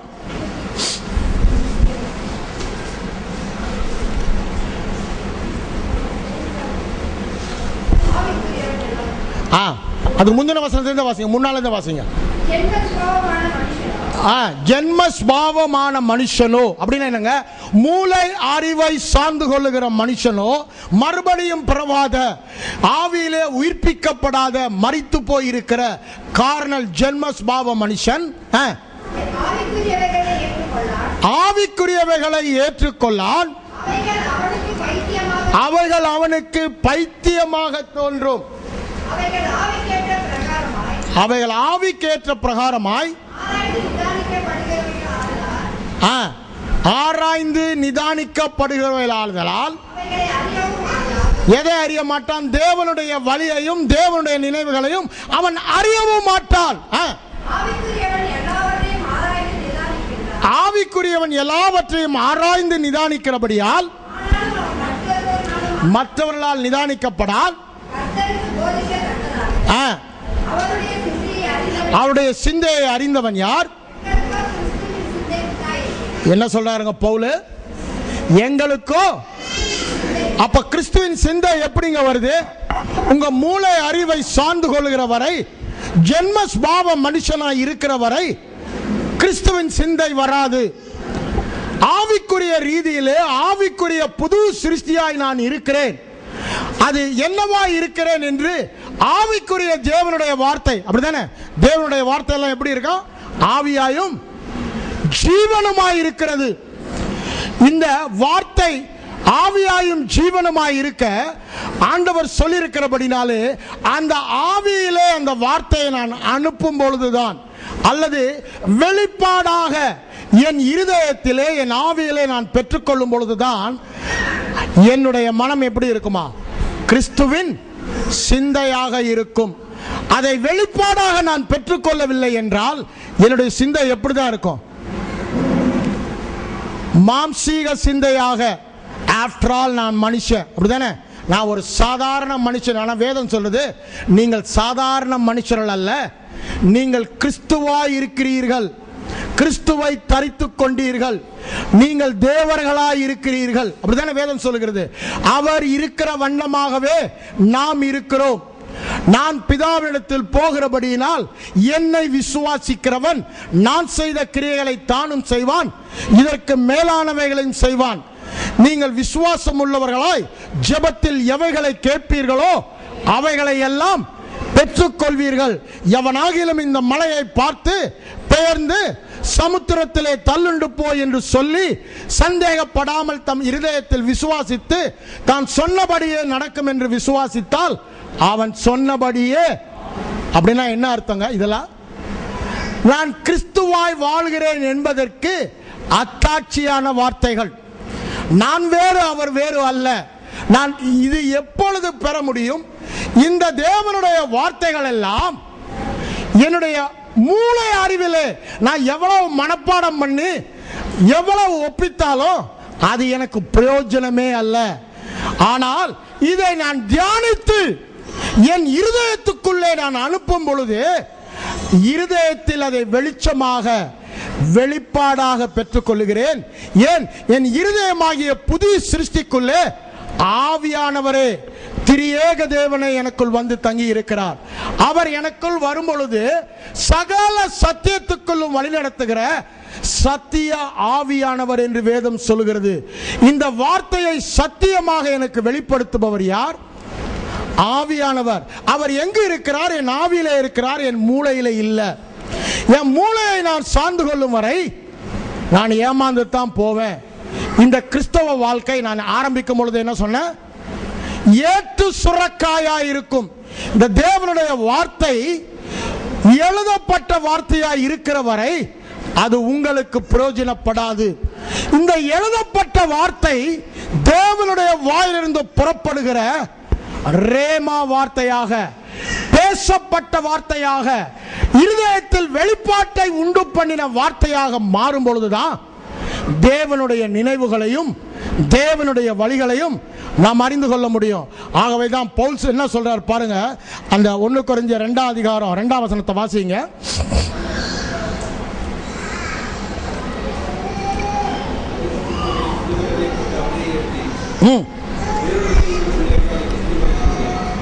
கொஞ்சம் சத்தமா வாசம் நல்லா இருக்கும். 1 கொரிந்தியர் 2ஆம் அதிகாரம் 2ஆம் வசனம் சொல்றேன். சிலுவையில் அறையப்பட்ட அவரையே அன்றி வேறொன்றையும் உங்களுக்குள்ளே அறிவிக்காதிருக்க தீர்மானம் பண்ணிக்கொண்டேன்.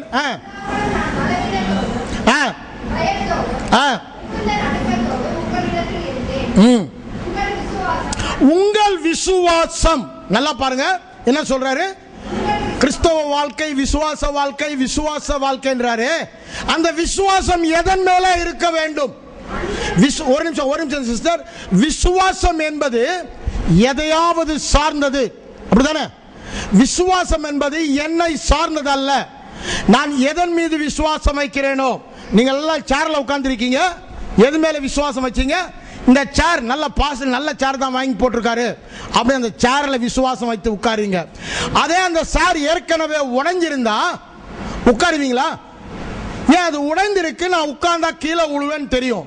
உங்க விசுவாசம் எவ்வளவு பெரிதா இருந்தாலும் நான் கீழவே விழமாட்டேன் அப்படின்னு சொல்லிட்டு ஒரு ஓட்ட சேர்ல போய் உட்கார்ந்தா என்ன ஆகும்? உங்க பெரிய விசுவாசம் உதவாதுங்க. நீங்க எதன் மேல விசுவாசம் வச்சீங்க? ஓட்ட சேர் மேல, ஆனாலும் விழுந்தீங்க, அப்படிதானே? அதே மாதிரி தான் இங்க சொல்றாரு. ஐயா, நீங்க விசுவாசம் வைத்தது அழிந்து போகிற காரியம் அல்ல, அது மாறி போகிற காரியமும் அல்ல, அது செய்ய வல்லமையற்ற காரியமும் அல்ல, அது மிகுந்த உண்மையுள்ள காரியம். எது? தேவனுடைய வார்த்தை. வாசிங்க போ. உங்கள் விசுவாசம் மனுஷருடைய ஞானத்தில் அல்ல. நல்லா புரிந்துக்குங்க. மனுஷ ஞானம் இன்னைக்கு ஒன்று கண்டுபிடிக்கிறான், இன்னும் 100 வருஷம் கழிச்சு ஒன்று கண்டுபிடிச்சு இதெல்லாம் ஒன்றும் இல்லைன்றான். ஏன்? அது மனுஷ ஞானம். இன்னைக்கு ஒன்று சொல்றான் சயின்டிஸ்ட், நாளைக்கு ஒன்று சொல்றான். ஏன்? அது மனித ஞானம். ஆனா இங்க என்ன சொல்றாரு? அது மனித ஞானத்தினால் அல்ல, தேவனுடைய பலத்தில் நிற்கும்படி என் பேச்சும் என் பிரசங்கமும் மனுஷ ஞானத்தில் இராதபடி. ஐயா நல்லா அப்படியே நல்லா அழகா பிரசங்கம், நல்ல ஒரு அழகா கதை, ஒரு கதை சொல்லி உங்க இமோஷன்ஸ் எல்லாம் அப்படியே தூக்கி விடுவாங்க, அப்படிதானே? அந்த கதை கேட்டதும் உங்க ஆவி இல்லைங்க, உங்க எமோஷன் எங்க இருக்கு? சோல், ஆத்மாவில் அப்படியே தூக்கப்பட்டு ஆ என்று வாயை பிளந்து அந்த எமோஷன்ஸ்னால வருகிற உணர்வு ஒரு காலம் உங்களுக்கு உதவாது. அது அந்த நேரத்தோட சரி. ஏனென்றால் இந்த தேவனுடைய வார்த்தை ஆவியா இருக்கிறது. ஆவியாகிய புது சிருஷ்டிக்குள்ளே அது செல்லப்பட வேண்டும், அந்த ஆவியிலே எழுதப்பட வேண்டும் என்பதுதான் தேவனுடைய திட்டமாக இருக்கிறது. அது ஆவியிலே ஆவியானவரால் எழுதப்படும் பொழுதுதான் எப்படி இருப்போமா? கிறிஸ்துவின் நிருபங்களாக நாம் இருப்போம். 2 கொரிந்தியர் 3:3 சொல்றாரு, அப்போதான் நான் நிருபங்களாக இருப்போம். என் பிரசங்கம் பவுல் சொல்றாரு, நல்ல கதையா சொல்லி அநேகர் என்கிட்ட சொல்லுவாங்க, என்ன பிரதர் கதையே சொல்ல மாட்டேன்றீங்க, வெறும் வசனம் ஜனங்கள்லாம் தூங்கிடுவாங்க. யாரு? பாஸ்டர் மாரே என்கிட்ட சொல்றது. ஜனங்க தூங்கிடுவாங்க, நடுவில் கதை சொல்லுங்க, அப்பதான் உற்சாகமா கேட்பாங்கன்னு. ஐயா, கதை உங்களுக்கு உதவாதுங்க, கதை உங்களுக்கு விடுதலை ஆக்காதுங்க. சத்தியத்தையும் அறிவீர்கள், சத்தியம் உங்களை விடுதலையாக்கும். என்னுடைய வாழ்க்கையில் நடந்த அனுபவ சாட்சிகளை உங்களுக்கு நான் சொல்லலாம், அது ஒருவேளை உங்களை ஊக்குவிக்கலாம், ஆனா அது உங்களை விடுதலையாக்காது. விசுவாசிக்காவைகள் உங்களை ஊக்குவிக்கும், ஆனால் விசுவாசத்தை தருபவைகள் எவை? தேவனுடைய வார்த்தைகள். விசுவாசம் தேவனுடைய வார்த்தையை கேட்பதினால் வறுமை அல்ல, என் அனுபவ சாட்சியை கேட்பதினால், கதைகளை கேட்பதினால் வரவே போவதில்லையே. அது மூளை எங்க போகிறது? ஆத்மாவுக்கு செல்கிறது. ஆனால் இந்த வார்த்தை இருதயத்துக்குள் செல்லும் பொழுதுதான் விசுவாசம் வெளிப்பாடாக வருகிறது என்று வேதம் சொல்கிறது. வாசிங்க சிஸ்டர். ஆவியினாலும் பலத்தினாலும் உறுதிப்பட்டதாக இருக்க தேவ ஞானத்தை பேசுகிறோம். இதை தான் அதுக்கு முந்தின அதிகாரத்தில் பார்க்கிறோம். கிறிஸ்துவே நமக்கு என்னவானாரா? 1ஆம் அதிகாரத்தில் பாருங்க, 20ஆம் வசனத்துக்கு மேல வாசிங்க. 20 21 வாசிங்க. 1ஆம் அதிகாரம் வாசிங்க, சத்தமா வாசிங்க. கிறிஸ்துவே தேவனால் நமக்கு ஞானமும் நீதியும் பரிசுத்தமும் மீட்புமானார். இது நீங்க வாசித்த வசனம். நான் சொன்னது எது சொல்றேன்னா 24ஆம் வசனத்தை வாசிங்க. ஆகிலும் யூதர் என்ன தேடுறாங்களா? இல்ல, அதுக்கு முன்னால பாருங்க. யூதர்கள் அடையாளத்தை கேட்கிறார்கள். அப்படின்னா என்ன? Science and wonders. அப்படிதானே? கிரேக்கர்கள் ஞானத்தை தேடுகிறார்கள். 21ஆம் வசனம் பாருங்க. அவர் என்ன சொல்றாரு? நாங்களோ சிலுவையில் அறையப்பட்ட கிறிஸ்துவை பிரசங்கிக்கிறோம். ஐயா, ஒன்னுதான் பிரசங்கிக்கணும். சிலுவையை பற்றிய உபதேசம் கெட்டு போகிறவர்களுக்கு பைத்தியம். ஏன் அவங்களுக்கு பைத்தியம்? அவங்க மூளை அறிவினால் கேட்கிறபடியினாலே, ஆத்துமாவிலே கேட்கிறபடியினாலே அது அவர்களுக்கு பைத்தியமாய் தோன்றும். மறுபடியும் பிறந்த புது சிருஷ்டிக்கு அவன் ஆவியில் இருந்தவைகளை கேட்பதினால் அவனுக்கு தேவ பலனாக, தேவ ஞானமாக இருக்கும் என்று சொல்லிவிட்டு தான் என்ன சொல்றாரு? கிரேக்கர்கள் அடையாளத்தை தேடுகிறார்கள், சரி ஞானத்தை தேடுகிறார்கள். யூதர்கள் அடையாளத்தை கேட்கிறார்கள். நாங்களோ யாருங்க? மறுபடியும் பிறந்த புது சிருஷ்டியாகிய நாங்களோ சிலுவையில் அறையப்பட்ட கிறிஸ்துவை பிரசங்கிக்கிறோம். அது யூதருக்கு இடரலாயும் கிரேக்கருக்கு இன்னைக்கு சபையில இந்த கிருபையும் விசுவாசத்தையும் போதிக்கும் பொழுது அவர்கள் யூதர்களாக கிரேக்கர்களாக இருக்கிறபடினால அவங்களுக்கு எப்படிதான் இருக்கா? பைத்தியமாக இருக்கிறது, இடரலாக இருக்கிறது. அவர்கள் இடறி போகிறார்கள். ஏன்? அவர்கள் தாங்கள் மறுபடியும் பிறந்த புது சிருஷ்டி என்று நான் சொல்லும் பொழுது என்ன சொன்ன? பாவங்கள் முழுவதுமாக மன்னிக்கப்பட்டு குற்றமில்லாதவனாக மாற்றப்பட்டு நீதிமானாக்கப்பட்டு கிறிஸ்துவுக்குள் வைக்கப்பட்டபடியினாலே கிறிஸ்துவுக்குள் பரிபூரணம் உள்ள பரிசுத்தவானாக நாம் இருக்கிறோம். பரிசுத்தவான் என்று சொல்லும் பொழுது நான் கிறிஸ்துவுக்குள் இருக்கிறபடியால் நான் பரிசுத்தவான். நீதியான கிரியைகளை செய்வதனால் பரிசுத்தவான் அல்ல, கிறிஸ்துவுக்குள் இருக்கிறபடியினால் பரிசுத்தவான். நான் கிறிஸ்துவுக்குள் தொடர்ந்து தங்கி இருக்கிறபடியால், அவரோடு இணைந்து காணப்படுகிறபடியால் அங்கிருந்து வரும் கனிதான் என்ன? குற்றமில்லாத தன்மை. அப்படிதானே? பாவமே இல்லைன்னு உலகத்தில் சொல்றாங்களே, அந்த குற்றம் இல்லாத தன்மை அங்கிருந்து வருகிறது. அதற்கு மாறாக நான் கிறிஸ்துவுக்குள் இல்லை, இந்த சரீரத்தில் தான் இருக்கேன், இந்த ஆதாமுக்குள்ள இருக்கேன், பழைய மனுஷன் பாவத்துக்குள்ள இருக்கேன் என்று நாம் விசுவாசித்தோமானால் அந்த இடத்திலிருந்து வருவதுதான் என்ன? குற்றம் என்ப ஒரு கனி. குற்றம் என்ற கனி நீங்க எந்த இடத்தில் இருக்கிறீர்களோ அந்த இடத்தில் இருந்து வருகிறது. குற்றம் இல்லை என்ற கனி கிறிஸ்துவுக்குள் நாம் இருக்கிறோமே, அதை இருதயத்தில் வெளிப்பாடாக பெற்று அந்த நினைவோடு நீங்கள் அவரோடு கூட எழுப்பப்பட்டு அவரோடு கூட உன்னதங்களிலே வீற்றிருக்கிறீர்கள். அப்படிதானே வேதவசனம் சொல்லுது. நம்ம எபேசியர் 2:6-7 வாசித்து 8 வாசிக்கும் பொழுது தொடர்ந்து இதை தான் அவர் சொல்லிக் கொண்டு இருக்கிறார், நம்முடைய ரட்சிப்பை பற்றி சொல்லிவிட்டு. அப்போ அந்த சிந்தையோடு காணப்படுவோமானால், அதை தான் கொலேசியர் 3:1-3 அவர் என்ன சொல்றார் பாருங்க.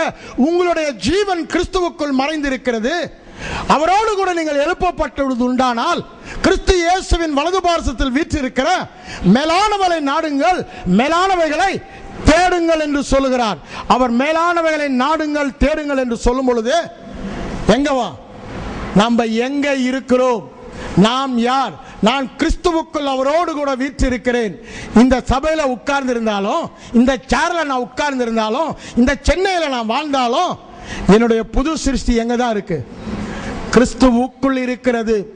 அந்த வெளிப்பாட்டை இருதயத்தில் பெற்று அந்த சிந்தையோடு வாழும் பொழுதுதான் எப்படி வாழ முடியும்?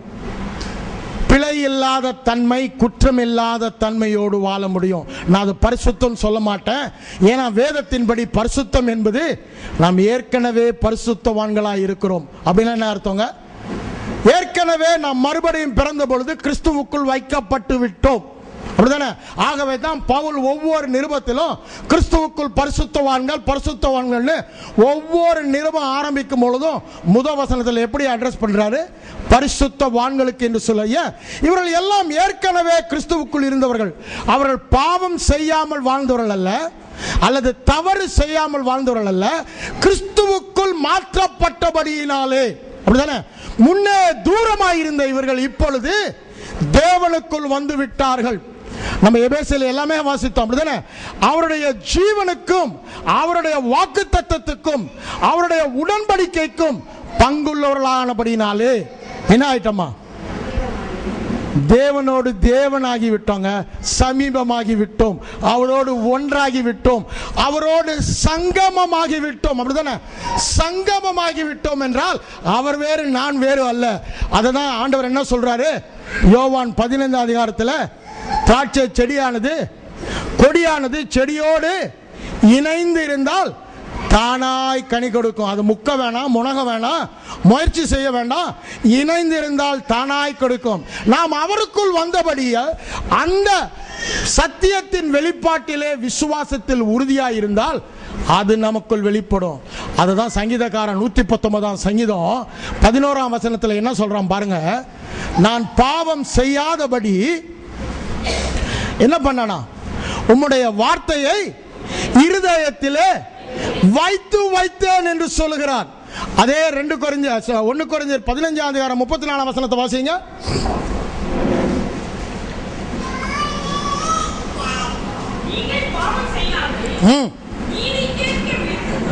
நீங்கள் பாவம் செய்யாமல் நீதிக்கேற்ப விழித்துக் கொண்டு விழித்தவர்களாயிருங்கள். அப்படின்னா என்னங்க? இருதயத்திலே வெளிப்பாடு உள்ளவர்களாயிருங்கள். நீங்கள் கிறிஸ்துவுக்குள் இருக்கிறீர்கள், கிறிஸ்து உங்களுக்குள் இருக்கிறார். ஆகவே நீங்கள் பரிசுத்தவான்கள், ஆகவே நீங்கள் நீதிமான்கள், ஆகவே பரிபூர்ணம் உள்ளவர்கள். கிறிஸ்துவை பற்றிய உண்மை எல்லாம் உங்களை பற்றிய உண்மை. கிறிஸ்துவுக்கு எவையெல்லாம் சொந்தமோ அவையெல்லாம் உங்களுக்கு சொந்தம். கிறிஸ்துவே எல்லாரிலும் எல்லாவுமா இருக்கிறார். அப்படிதானே? கொலோசியர் அந்த 3 அதிகாரம் 10-11 வாசித்தீங்கன்னா, அதே மாதிரி எபேசியர் 2:6 வாசித்தீங்கன்னா அவர் என்ன சொல்றாரு? எல்லாரிலும் எல்லாவுமாய் இருப்பது யார்? கிறிஸ்துவே. எனக்குள்ள கிறிஸ்து எல்லாரிலும், உங்களுக்குள்ள கிறிஸ்து எல்லாரிலும் எல்லாவுமாக இருக்கிறார். எல்லாவும்னா என்னங்க? பரிசுத்தம் அவர் தான், நீதி அவர் தான், உங்க மீட்பு அவர் தான், அவர் உங்க ஞானம் அவர் தான், உங்க சுகம் அவர் தான், உங்க பலன் அவர் தான், உங்க ஐஸ்வர்யம் அவர் தான். அப்படிதானே? எல்லாவுமாக இருக்கிறார். I am that I am. நான் அவர்கள் தேவனாய் இருப்பேன். அதை தான் இங்க சொல்றாரு.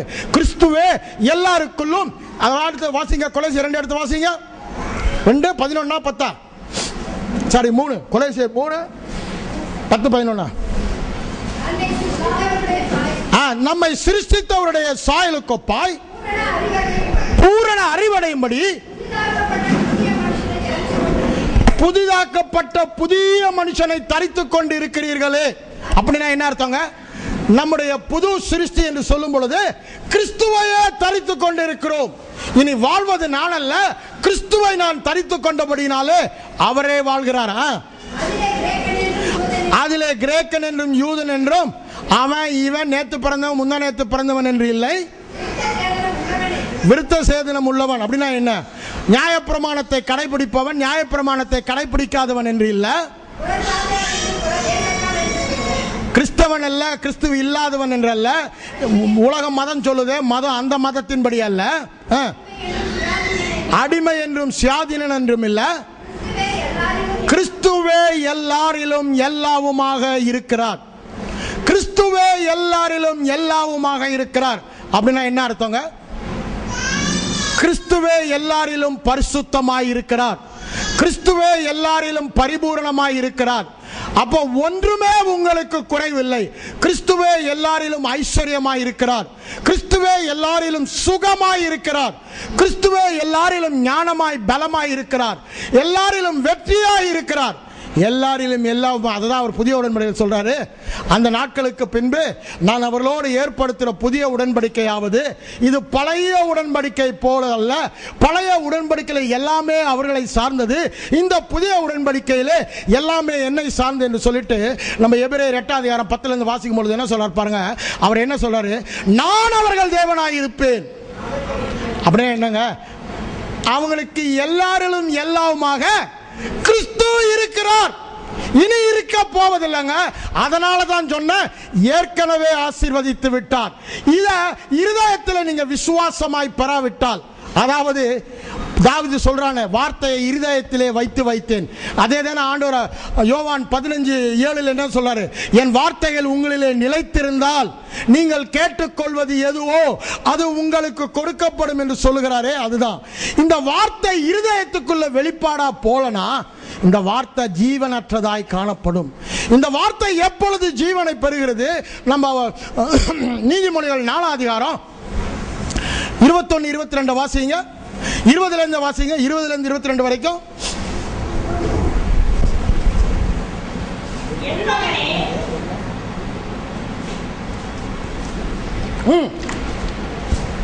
வாசிங்க வாசிங்க. என் மகனே என் வார்த்தைகளை கவனி. ஓகே. என் மகனே என் வார்த்தைகளை கவனி. என் மகனே என் வார்த்தைகளை கவனி.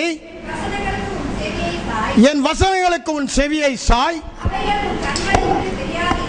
அவைகள் உன் கண்களை விட்டு பிரியாதிருப்பதாக. எங்கயா காத்துக்கொள்ளணுமா? இப்ப முதல்ல எப்படி இருதயத்தில் காத்துக்கொள்ளுற மெத்தட் தான் சொன்னாரு. கவனிக்க வேண்டுமா, செவி சாய்க்க வேண்டுமா, கண்களை விட்டு பிரியாதிருக்க வேண்டுமா? அப்பதான் அங்க எங்க இருக்குமா? இருதயத்தின் மத்தியில். இருதயத்தின் மத்தியில் இருந்ததுதான் தாவீது என்ன சொல்றான்? நான் பாவம் செய்யாதபடி உன் வார்த்தையை இருதயத்தில் வைத்து வைத்தேன். அப்படின்னா என்ன?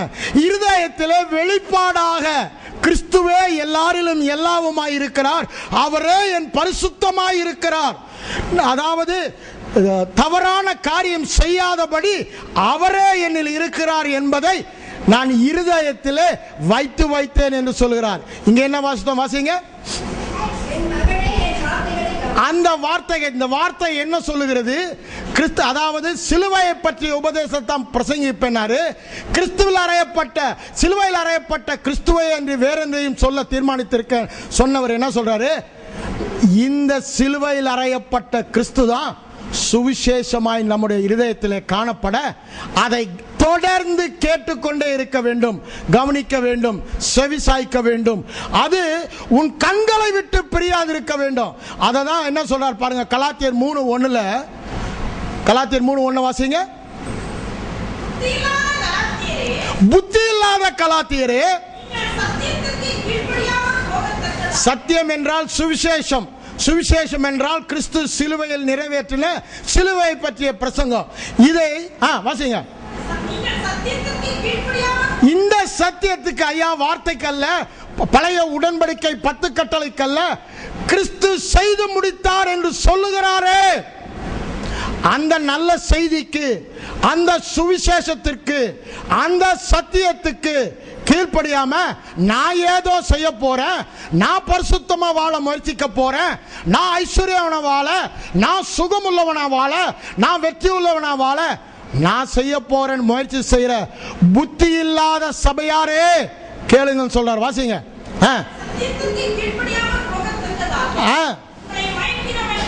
உங்களை மயக்கினவன் யார்? ஐயா, எங்கேயோ புதமரத்திலிருந்து வந்து மயக்கல. யார் மயக்கிறாங்க? இந்த சத்தியத்தை அறியாமல் போதகராய் இருக்கிறவர். அப்படிதானே? தேவத்துவத்தின் வல்லமையை அறிந்து அதன் வல்லமையை மறுதளிக்கிறவர்கள்.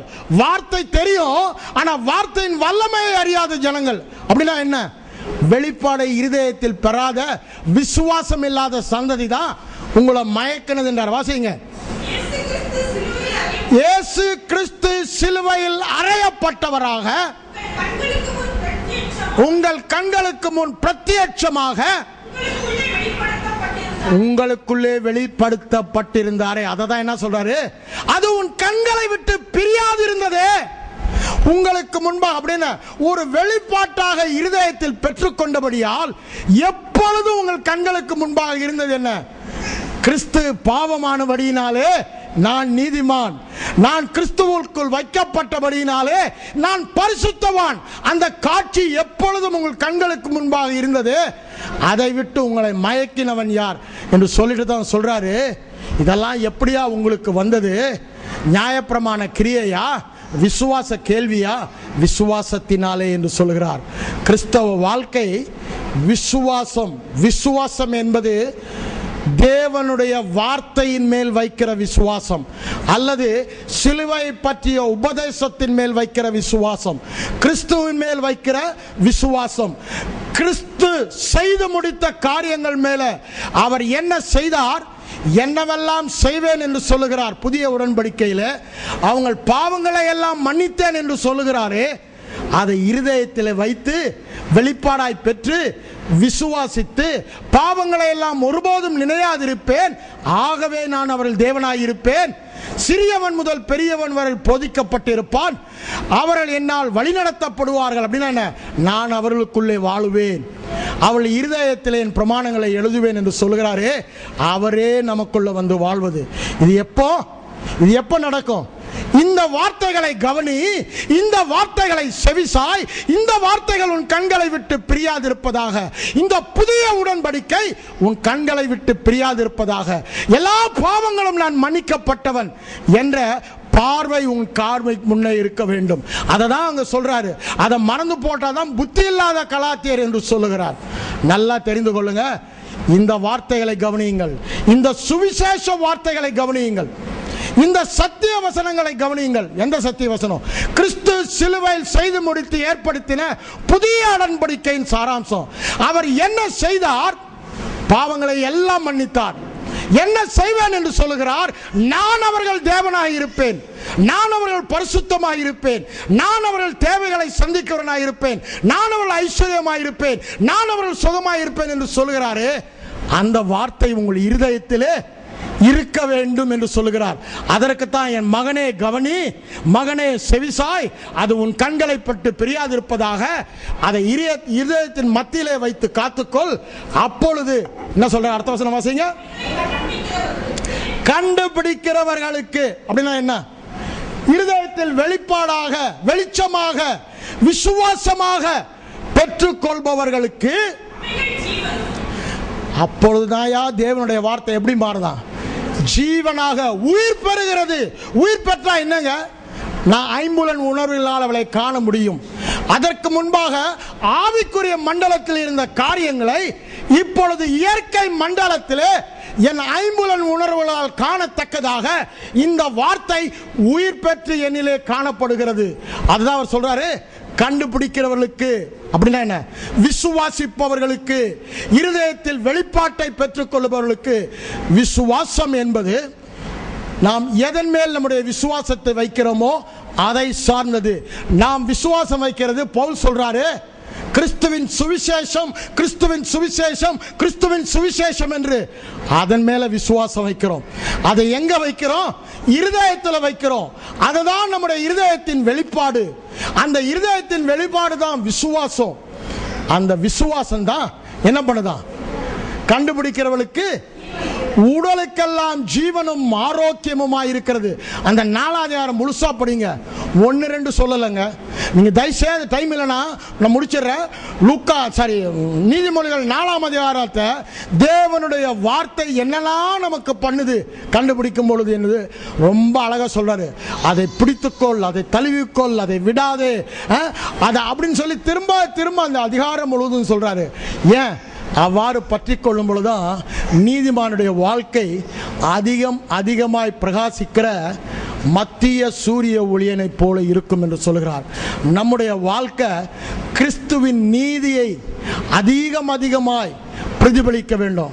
இதற்கு ஒரே வழி ஆண்டவர் சொல்றாரு, உன் நினைவுகள் அல்ல, உன் முயற்சி அல்ல, நான் வைத்திருக்கிற வழிகள் சுவிசேஷத்தில் சொல்லப்பட்ட வார்த்தைகளை நீ இருதயத்திலே வைக்க வேண்டும். வேற வழியே கிடையாது. இந்த சுவிசேஷம் உன் இருதயத்துக்குள்ளே செல்ல வேண்டும். உன் பாவங்கள் எல்லாம் மன்னிக்கப்பட்டது அவர் ஒருபோதும் நினையாது இருக்கிறார். இந்த சுவிசேஷம் உன் இருதயத்துக்குள்ளே மத்தியிலே வைத்து காக்கப்பட வேண்டும். ஆகவே நான் உன் தேவனாய் இருப்பேன் என்று சொல்லுகிறாரே, அது நம் இருதயத்திலே காக்கப்பட வேண்டும். அது இருதயத்திலே காக்கப்படுகிறதா தொடர்ந்து இரவும் பகலும் வேதத்தில் தியானமாய் இருக்கிற மனுஷன் அவன் பாக்கியவான். தியானம் என்று சொல்லும் பொழுது வாயிலே அறிக்கை செய்ய வேண்டும். இந்த சுவிசேஷத்தை சொல்லுகிற காரியங்களை, நல்ல காரியங்களை வாயிலே அறிக்கை பண்ண வேண்டும். கிறிஸ்துவுக்குள் நான் என்னவாய் இருக்கிறேன், கிறிஸ்து எனக்காக என்னென்ன செய்து முடித்தார், அவர் எனக்கு என்னவாக இருக்கிறார் என்பதை தொடர்ந்து அறிக்கை செய்ய வேண்டும். கண்களினால் பார்க்க வேண்டும். அவைகளை நினைத்து கொண்டே இருக்க வேண்டும், சூழ்நிலைகளை அல்ல. அப்பொழுது அவைகளை கண்டுபிடிக்கிறவர்களுக்கு உடலுக்கெல்லாம் ஐம்புலன் உணர்வுகளால் கண்டு கொள்ளத்தக்கதாக உயிர் பெற்று தற்சரூபமாக ஒவ்வொரு மனிதர்களும் உங்களை சூழ்ந்து இருக்கிறவர்கள் கிறிஸ்துவாக உங்களை காண முடியும் என்று சொல்கிறார். நாம் கண்களை மூடி செபிப்போம்.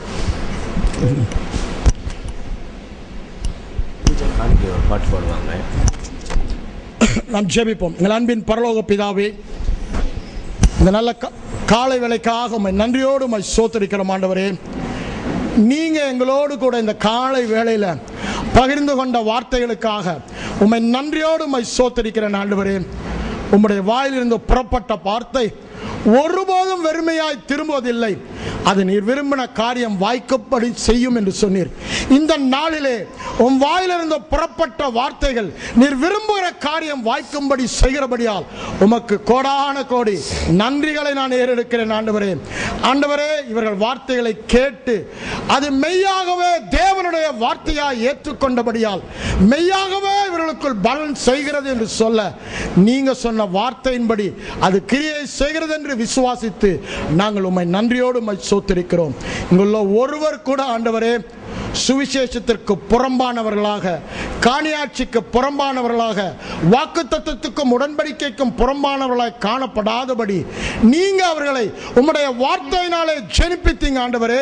அந்த வார்த்தையின்படி சுவிசேஷத்தில் சொல்லப்பட்ட ஒவ்வொரு நற்கிரியைகளும் நற்காரியங்களும் இவர்களிலே காணப்படத்தக்கதாக இந்த வார்த்தை இவர்கள் இருதயத்திலே தரித்து 30, 60, 100 பலன் கொடுப்பதாக என்று நான் சொல்லி ஜெபிக்கிறேன் ஆண்டவரே. இவர்களிலே அந்த வார்த்தை இருக்கிறபடியினால் இயற்கை மண்டலத்திலே உம்முடைய வார்த்தை சொல்லுகிற ஒவ்வொன்றும் இவர்கள் ஐம்புலன் உணர்வுகளால் காணத்தக்கதாக, உணரத்தக்கதாக மாறுகிற நாட்கள் வந்துவிட்டது என்று இயேசுவின் நாமத்தில் சொல்லுகிறேன். இவர்களின் ஒருபோதும் ஆண்டவரே குறைவு உள்ளவர்களாக அல்ல ஆண்டவரே, நிறைவு உள்ளவர்களாக எல்லா பகுதியிலும் இயேசுவே எல்லாவுமாய் இருக்கிறதை அனுபவிக்கிறவர்களாய் இருப்பார்கள். அந்த விசுவாச வெளிப்பாடை பெற்றுக் கொண்டார்கள் என்று சொல்லி நான் ஆசீர்வதித்து ஜெபிக்கிறேன். தேவ கிருபை இவர்களோடு கூட இருப்பதாக. இயேசுவின் மூலம் ஜெபம் கேளும் பிதாவே. ஆமென்.